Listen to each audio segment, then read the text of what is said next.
ചെയ്യാൻ പോകുന്ന ടോപ്പിക് എന്ന് പറയുന്നത് മാനുഫാക്ചർ ഡെസിഗ്നേഷൻ ഓഫ് 741 IC ആണ്. അതായത് നമ്മളിപ്പോൾ IC ചെക്ക് ചെയ്യുകയാണെങ്കിൽ ICയിൽ നമ്മൾ റെപ്രസെൻറ്റ് ചെയ്യുന്നത് MUA 741C എന്ന് പറഞ്ഞിട്ടാണ് നമ്മൾ ICസിൽ നമ്മൾ റെപ്രസെൻറ്റേറ്റ് ചെയ്യുന്നത്. ഇപ്പോൾ ലാബിൽ ICസ് നമ്മൾ നോക്കിക്കഴിഞ്ഞിട്ടുണ്ടെങ്കിൽ അറിയാൻ പറ്റും MUA 741 IC ആണ് നമ്മൾ യൂസ് ചെയ്യുന്നത്. അത് ചെക്ക് ചെയ്യാൻ ലാബിൽ എടുക്കുമ്പോൾ അപ്പോൾ MUA എന്ന് പറഞ്ഞ് നമ്മൾ കാണിച്ചിരിക്കുന്നത് MUA മാത്രമല്ല നമുക്ക് പറഞ്ഞിട്ടുണ്ടാവുക LM ഉണ്ടാവും, അതുപോലെ തന്നെ MC ഉണ്ടാവും. ഇതൊക്കെ നമ്മൾ യൂസ് ചെയ്തിരിക്കുന്നത് എന്ന് പറയുന്നത് മാനുഫാക്ചർ ഡെസിഗ്നേഷൻസ് ആണ്. അതായത് MUA എന്നതിൽ റെപ്രസെൻറ്റേറ്റ് ചെയ്തിരിക്കുന്നത് ഫെയർ ചൈൽഡ് ആണ്, ഫെയർ ചൈൽഡ്. LM എന്ന് പറയുന്നത് നാഷണൽ സെമി കണ്ടക്ടർ ആണ്, national semi conductor, national semi conductor. അതുപോലെ MC എന്ന് പറയുന്നത് മോട്ടറോളയാണ്. ഇങ്ങനെ ഡിഫറെൻറ്റ് ടൈപ്സ് ഓഫ് ICs നമ്മൾ യൂസ് ചെയ്യുന്നുണ്ട്. ഇത് നമ്മൾ പറയുന്നത് മാനുഫാക്ചർ ഡെസിഗ്നേഷൻ ആണ്, മാനുഫാക്ചർ ഡെസിഗ്നേഷൻസിനാണ് നമ്മൾ ഈ കാണിച്ചിരിക്കുന്നത്. അതായത് ഇപ്പോൾ MUA 741 എന്ന് പറഞ്ഞിട്ടുണ്ടെങ്കിൽ നമുക്കറിയാം ഏത് മാനുഫാക്ചർ ഡെസിഗ്നേഷൻ ആണ് ഇവിടെ വന്നിരിക്കുന്നത്, ഫെയർ ചൈൽഡാണ് വന്നിരിക്കുന്നത്. MUA 741 എന്ന് പറഞ്ഞിട്ടുണ്ടെങ്കിൽ വന്നിരിക്കുന്ന മാനുഫാക്ചർ ഡെസിഗ്നേഷൻ എന്ന് പറയുന്നത് ഏതാണ്, ഫെയർ ചൈൽഡാണ്. അതുപോലെ തന്നെ MC എന്ന് പറഞ്ഞിട്ടാണ് വന്നിരിക്കുന്നുണ്ടെങ്കിൽ നമുക്ക് എന്ത് മനസ്സിലാക്കാം, മോട്ടറോളയാണെന്ന് മനസ്സിലാക്കണം. LM ആണെങ്കിൽ നാഷണൽ സെമി കണ്ടക്ടർ. അതുപോലെ തന്നെ നമുക്കിപ്പോൾ പിന്നെ 741 OPAMP ആണ് യൂസ് ചെയ്യുന്നത്. അതുപോലെ തന്നെ നമ്മൾ പറഞ്ഞു C എന്ന് പറഞ്ഞ് കാണിച്ചിരിക്കുന്നത് എന്തായിരിക്കും, നമ്മളുടെ കൊമേഴ്ഷ്യൽ ടെമ്പറേച്ചർ റേഞ്ചസ് ആണ്. ലാസ്റ്റ് വീഡിയോയിൽ നമ്മൾ ടെമ്പറേച്ചർ റേഞ്ചസ് പറഞ്ഞിരുന്നു അല്ലെ, 3 തരത്തിലുള്ള ടെമ്പറേച്ചർ റേഞ്ചസിനെ പറ്റി നമ്മൾ പറഞ്ഞിരുന്നു. ഏതൊക്കെയാണ്, മിലിറ്ററി പറഞ്ഞിരുന്നു, കൊമേഴ്ഷ്യൽ പറഞ്ഞിരുന്നു, ഇൻഡസ്ട്രിയൽ പറഞ്ഞിരുന്നു. അതിനകത്ത് ഇവിടെ നമ്മൾ പറഞ്ഞു C എന്ന് പറഞ്ഞ് കാണിച്ചിരിക്കുന്നത് അതിൻ്റെ കൊമേഴ്ഷ്യൽ ടെമ്പറേച്ചർ റേഞ്ചസ് ആണ്. അപ്പോൾ നമ്മൾ ഒരു IC നമ്മളെടുത്ത് ചെക്ക് ചെയ്യുമ്പോൾ തന്നെ നമുക്കറിയാം ഏത് മാനുഫാക്ചറാണ്, അതുപോലെ തന്നെ IC നമ്പർ കാണിച്ചിട്ടുണ്ടാവും, ദെൻ അതിൻ്റെ ടെമ്പറേച്ചർ റേഞ്ചസും കാണിച്ചിട്ടുണ്ടാവും. സോ ആ ടെമ്പറേച്ചർ റേഞ്ചസ് ചെക്ക് ചെയ്യുക. അപ്പോൾ നമുക്ക് മനസ്സിലാവും C എന്ന് പറഞ്ഞ് കാണിച്ചിരിക്കുന്ന കൊമേഴ്ഷ്യൽ ടെമ്പറേച്ചർ റേഞ്ചസിൻ്റെ റേഞ്ചസ് എത്രമാത്രമാണ്. ഇതാണ് ഇത്രയുമാണ് ഒരു OPAMൻ്റെ ഇൻട്രഡക്ഷൻ ആയിട്ട് നമുക്ക് പറയാനുള്ളത്. ഇനി നമുക്ക് ഇതിനകത്ത് പറയാനുള്ളത് എന്താണെന്ന് വെച്ചിട്ടുണ്ടെങ്കിൽ OPAMൻ്റെ ബ്ലോക്ക് ഡയഗ്രാം റെപ്രസെൻറ്റേഷൻ ആണ്. അപ്പോൾ ഇത്രയും നേരം നമ്മൾ പറഞ്ഞത് ജസ്റ്റ് ഒരു OPAMൻ്റെ ഇൻട്രഡക്ഷൻ ആയിരുന്നു. എന്തൊക്കെയായിരുന്നു പറഞ്ഞത്, ഡിഫറെൻറ്റ് ടൈപ്സ് ഓഫ് ICs ഉണ്ടെന്ന് പറഞ്ഞു. Analogue IC and digital IC. Modes of operation അനുസരിച്ച് ICസിനെ രണ്ടായിട്ട് ക്ലാസിഫൈ ചെയ്തു, general purpose and special purpose. Then according to number of components integrated on a same chip, ICs are classified into 4 types. ഏതൊക്കെയായിരുന്നു, SSI, MSI, LSI and VLSI. Already നമ്മൾ പറഞ്ഞു കഴിഞ്ഞു. പിന്നെ നമ്മൾ പറഞ്ഞത് OPAMൻ്റെ സിമ്പിൾ ആയിരുന്നു. ദെൻ അതിനുശേഷം നമ്മൾ പറഞ്ഞത് മെയിനായിട്ട് OPAMൻ്റെ സിമ്പിളിനകത്ത് എന്താണ്, 2 ഇൻപുട്ട് ഉണ്ടെന്ന് പറഞ്ഞു. ഏതൊക്കെയാണ്, inverting input and non inverting input. Inverting input ആണെങ്കിൽ എങ്ങനെയാണ്, മൈനസ് ഇൻപുട്ടാണ്. നോൺ ഇൻവേർട്ടിംഗ് ഇൻപുട്ട് എന്ന് പറഞ്ഞിട്ടുണ്ടെങ്കിൽ പ്ലസ് ഇൻപുട്ടാണ്. നോൺ ഇൻവേർട്ടിംഗ് ഇൻപുട്ടിൽ കൊടുക്കുന്ന ഇൻപുട്ട് സിഗ്നൽ എങ്ങനെയായിരിക്കും, സെയിം പൊളാരിറ്റിയിൽ തന്നെയായിരിക്കും നമുക്ക് എന്തിൽ വരുന്നത്, ഔട്ട്പുട്ടിൽ വരുന്നത്. Same polarity and same phases ആയിരിക്കും. അതേസമയം നോൺ ഇൻവേർട്ടിംഗ് ഇൻപുട്ടിലാണ് നമ്മളൊരു സിഗ്നൽ അപ്ലൈ ചെയ്യുന്നതെങ്കിൽ ഔട്ട്പുട്ടിൽ എങ്ങനെയായിരിക്കും വരുന്നത്, 180 ഡിഗ്രി ഫേസ് ഷിഫ്റ്റോടുകൂടി ആയിരിക്കും വരുന്നത്. അതൊക്കെ നമ്മൾ ഫസ്റ്റ് ക്ലാസ്സിലെ ഇൻട്രഡക്ഷനിൽ നമ്മൾ പറഞ്ഞിരുന്നു. ദെൻ അതിനുശേഷം നമ്മൾ പറഞ്ഞു പോയ ടോപ്പിക് എന്ന് പറയുന്നത് അതിൻ്റെ ടെമ്പറേച്ചർ റേഞ്ചസ് നമ്മൾ പറഞ്ഞിരുന്നു. 3 തരത്തിലുള്ള ടെമ്പറേച്ചർ റേഞ്ചസ് ഉണ്ട്. ഏതൊക്കെയാണ്, industrial, commercial and military temperature ranges. അത് നമ്മൾ കവറപ്പ് ചെയ്തു. ദെൻ പിന്നെ നമ്മൾ പറഞ്ഞത് OPAMൻ്റെ പിൻ ഡയഗ്രാം ആണ്. അതായത് 741 എന്ന് പറഞ്ഞിട്ടുണ്ടെങ്കിൽ 8 പിൻ IC ആണ്. അതിനകത്ത് പിൻ നമ്പർ 1 എന്ന് പറയുന്നത് ഓഫ്സെറ്റ് നള്ളാണ്. സെക്കൻഡ് പിൻ എന്ന് പറയുന്നത് ഇൻവേർട്ടിംഗ് ആണ്. തേർഡ് പിൻ എന്ന് പറയുന്നത് നോൺ ഇൻവേർട്ടിംഗ് ഇൻപുട്ടാണ്. ദെൻ പിൻ നമ്പർ 4 എന്ന് പറയുന്നത് -VE ആണ്, നെഗറ്റീവ് വോൾട്ടേജ് കൊടുക്കുന്നതാണ്. പിൻ നമ്പർ 5 എന്ന് പറയുന്നത് ഓഫ്സെറ്റ് നള്ളാണ്. പിൻ നമ്പർ 6 എന്ന് പറയുന്നത് ഔട്ട്പുട്ടാണ്. പിൻ നമ്പർ 7 എന്ന് പറയുന്നത് +VCC ആണ്. പിൻ നമ്പർ 8 എന്ന് പറയുന്നത് നോ കണക്ഷൻ ആണ്. അതായത് നമ്മൾ അതിനകത്ത് യൂസ് ചെയ്യുന്നത് 2 ഇൻപുട്ട്സ്, അതായത് pin number 2 and pin number 3 ആണ് യൂസ് ചെയ്യുന്നത്. ദെൻ ഔട്ട്പുട്ട് എന്ന് പറയുന്നത് പിൻ നമ്പർ 6 ആണ്. പിന്നെ 4ഉം 7ഉം സപ്ലൈക്ക് വേണ്ടി യൂസ് ചെയ്യുന്നു. ഇത്രയാണ് നമ്മളൊരു OPAM ലാബിൽ നമ്മൾ ചെയ്യുമ്പോൾ യൂസ് ചെയ്യുന്നത്. ദെൻ അതിനുശേഷം നമ്മൾ പറഞ്ഞത് അതിൻ്റെ മാനുഫാക്ചർ ഡെസിഗ്നേഷൻസ് ആണ് നമ്മൾ പറഞ്ഞത്. മാനുഫാക്ചർ ഡെസിഗ്നേഷനകത്ത് നമ്മൾ പറഞ്ഞു, ഏതൊക്കെ പറഞ്ഞു, MUA 741 പറഞ്ഞു, LM 741 പറഞ്ഞു, അതുപോലെ തന്നെ MC 741 പറഞ്ഞു. അത് ഏതൊക്കെ മാനുഫാക്ചർ ഡെസിഗ്നേഷൻ ആണ് എന്ന് നമ്മൾ പറഞ്ഞിരുന്നു. ഏതാണ്, MUA എന്ന് പറഞ്ഞാൽ MUA എന്ന് പറഞ്ഞിട്ടുണ്ടെങ്കിൽ ഏതാണ്, ഫെയർ ചൈൽഡാണ്, ഫെയർ ചൈൽഡാണ്. MC എന്ന് പറഞ്ഞിട്ടുണ്ടെങ്കിൽ എന്തായിരുന്നു നമ്മൾ പറഞ്ഞത്, മോട്ടറോളയാണ്. ദെൻ എല്ലാം നമ്മൾ പറഞ്ഞു. എല്ലാം എന്ന് പറഞ്ഞിട്ടുണ്ടെങ്കിൽ എന്താണ്? നാഷണൽ സെമി കണ്ടക്ടർ ആണ്. നാഷണൽ സെമി കണ്ടക്ടർ ഇത് നമ്മൾ പറഞ്ഞു. ദെൻ നമ്മൾ പറഞ്ഞത് അതിന്റെ ടെമ്പറേച്ചർ റേഞ്ചസ് ആയിരിക്കും ലാസ്റ്റ് കൊടുക്കുക എന്ന് പറഞ്ഞു. നെക്സ്റ്റ് ടോപ്പിക്ക് നമുക്ക് പറയാനുള്ളത് എന്താണെന്ന് പറഞ്ഞിട്ടുണ്ടെങ്കിൽ ഓപ്പാമിന്റെ ബ്ലോക്ക് ഡയഗ്രാം റെപ്രസെന്റേഷൻ ആണ്. ഓപ്പാമിന്റെ ബ്ലോക്ക് ഡയഗ്രാം റെപ്രസെന്റേഷൻ ഇമ്പോർട്ടന്റ് ആണ്. അതിനകത്തെ ഫസ്റ്റ് ബ്ലോക്ക് എന്ന് പറയുന്നത് ഓപ്പാമിന്റെ ബ്ലോക്ക് ഡയഗ്രാം റെപ്രസെന്റേഷനകത്തെ ഫസ്റ്റ് ബ്ലോക്ക് എന്ന് പറയുന്നത് ഇൻപുട്ട് സ്റ്റേജ് ആണ്. Input stage. Then second block എന്ന് പറയുന്നത് ഇന്റർമീഡിയറ്റ് സ്റ്റേജ് ആണ്. Intermediate stage. And third stage എന്ന് പറയുന്നത് ലെവൽ ഷിഫ്റ്റിംഗ് സ്റ്റേജ് ആണ്. Level shifting stage.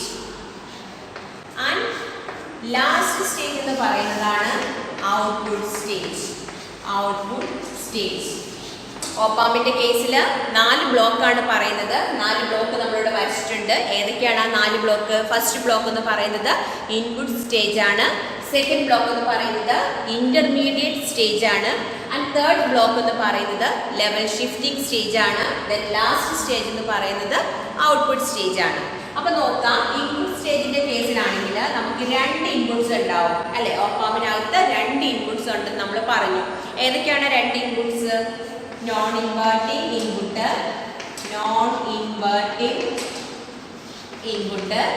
രണ്ടാമത്തേത് ഇൻവേർട്ടിംഗ് ഇൻപുട്ട്. ഇനി നമ്മൾ നോക്കേണ്ടത് ഓപ്പാമിനകത്ത് നമ്മൾ 2 ഇൻപുട്ട് അപ്ലൈ ചെയ്തു. അപ്പോൾ ഇൻപുട്ട് സ്റ്റേജിന്റെ ഔട്ട്പുട്ട് അതാണല്ലോ ഈ സെക്ഷൻ. ഇവിടെ എത്ര ഔട്ട്പുട്ട് വന്നു?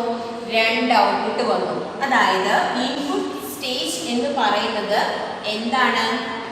ഡ്യുവൽ ഇൻപുട്ട് ആണ് അല്ലെ? Dual input, 2 input. Dual input balanced output, അതായത് 2 ഇൻപുട്ട് അപ്ലൈ ചെയ്തപ്പോൾ 2 ഔട്ട്പുട്ട് ആണ് വന്നിരിക്കുന്നത്. So dual input, balanced output,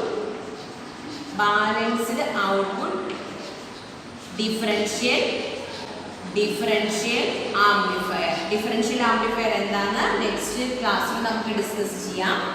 then അടുത്ത സ്റ്റേജ് നോക്കൂ, ഇന്റർമീഡിയറ്റ് സ്റ്റേജ്. ഇന്റർമീഡിയറ്റ് സ്റ്റേജ് എങ്ങനെയാണ്? ഇന്റർമീഡിയറ്റ് സ്റ്റേജ് എന്ന് പറയുമ്പോൾ ഡ്യുവൽ ഇൻപുട്ട്, 2 ഇൻപുട്ട് ഉണ്ട് അല്ലെ? അതായത് ഇൻപുട്ട് സ്റ്റേജിന്റെ ഔട്ട്പുട്ട് ആണ് ഇന്റർമീഡിയറ്റ് സ്റ്റേജിന്റെ ഇൻപുട്ട് ആയിട്ട് അപ്ലൈ ചെയ്തിരിക്കുന്നത്. സോ ഇന്റർമീഡിയറ്റ് സ്റ്റേജ് എന്ന് പറയുന്നത് എന്താണ്? ഡ്യുവൽ ഇൻപുട്ട് ആണ്. പക്ഷേ ഔട്ട്പുട്ട് എന്ന് പറയുന്നത് എന്താണ്? സിംഗിൾ ഔട്ട്പുട്ട് ആണ്. So dual input. അപ്പൊ എന്താ പറയാൻ പറ്റുക? ബാലൻസ്ഡ് ആണോ? 2 ഇൻപുട്ട് അപ്ലൈ ചെയ്തപ്പോൾ ഒരു ഔട്ട്പുട്ട് മാത്രമാണ് വന്നിരിക്കുന്നത്. So dual input, unbalanced output, differential amplifier.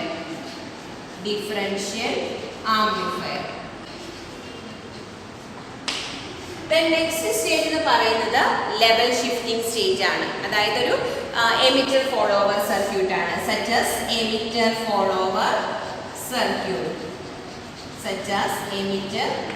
Follower.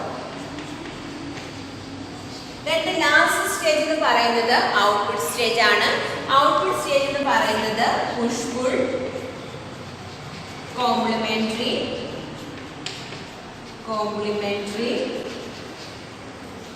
Amplifier ആണ്. ഇങ്ങനെ 4 സ്റ്റേജസ് ആണ് ഓപ്പാമിന്റെ ബ്ലോക്ക് ഡയഗ്രാം റെപ്രസെന്റേഷനകത്ത് പറയുന്നത്.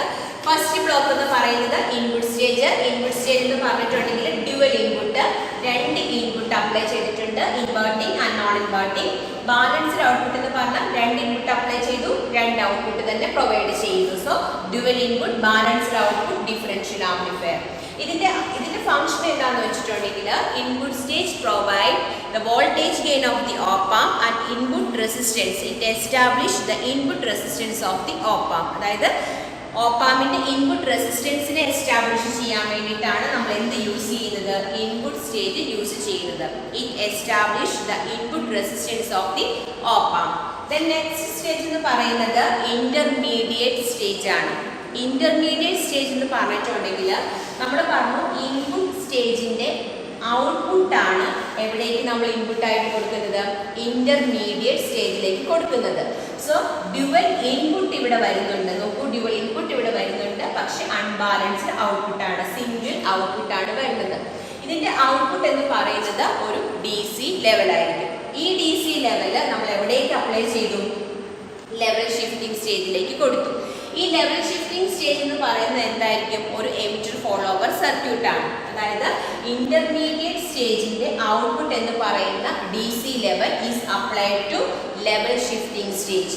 This level shifting stage is shifting the DC level downwards to 0 with respect to ground. അതായത് നമ്മളുടെ DC ലെവലിനെ ഒന്ന് ലെവൽ ഷിഫ്റ്റ് ചെയ്യാൻ വേണ്ടിയിട്ടാണ് ഏത് യൂസ് ചെയ്യുന്നത്? ലെവൽ ഷിഫ്റ്റിംഗ് സ്റ്റേജ് യൂസ് ചെയ്യുന്നത്. ദെൻ ലാസ്റ്റ് സ്റ്റേജ് എന്ന് പറയുന്നത് ഔട്ട്പുട്ട് സ്റ്റേജ് ആണ്. ഔട്ട്പുട്ട് സ്റ്റേജ് എന്ന് പറഞ്ഞിട്ടുണ്ടെങ്കിൽ പുഷ് പുൾ കോംപ്ലിമെന്ററി ആംപ്ലിഫയർ ആണ്. ഇതിനകത്ത് നമ്മൾ ചെയ്യുന്നത് എന്താണെന്ന് വെച്ചിട്ടുണ്ടെങ്കിൽ ഓപ്പാമിന്റെ കറണ്ട് സപ്ലൈ കേപ്പബിലിറ്റി കൂട്ടുക, അതുപോലെ തന്നെ അതിൻ്റെ ഔട്ട്പുട്ട് വോൾട്ടേജ് സ്വിംഗ് ഇൻക്രീസ് ചെയ്യുക.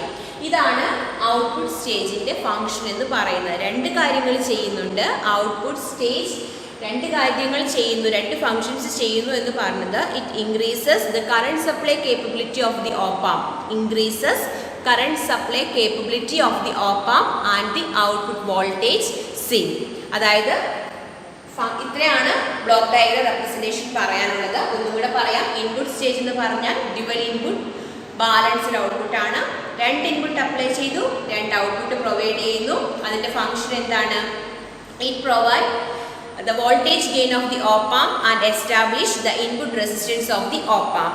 Second stage എന്ന് പറയുന്നത് intermediate stage ആണ്. Intermediate stage is dual input unbalanced output.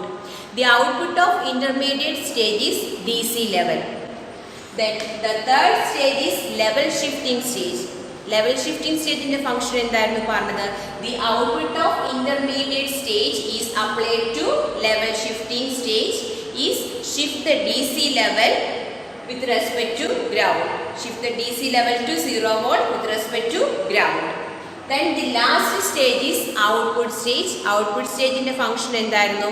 It increases the current supply capability of the op-amp and the output voltage swing. ഇത്രയാണ് block diagram representation ആയിട്ട്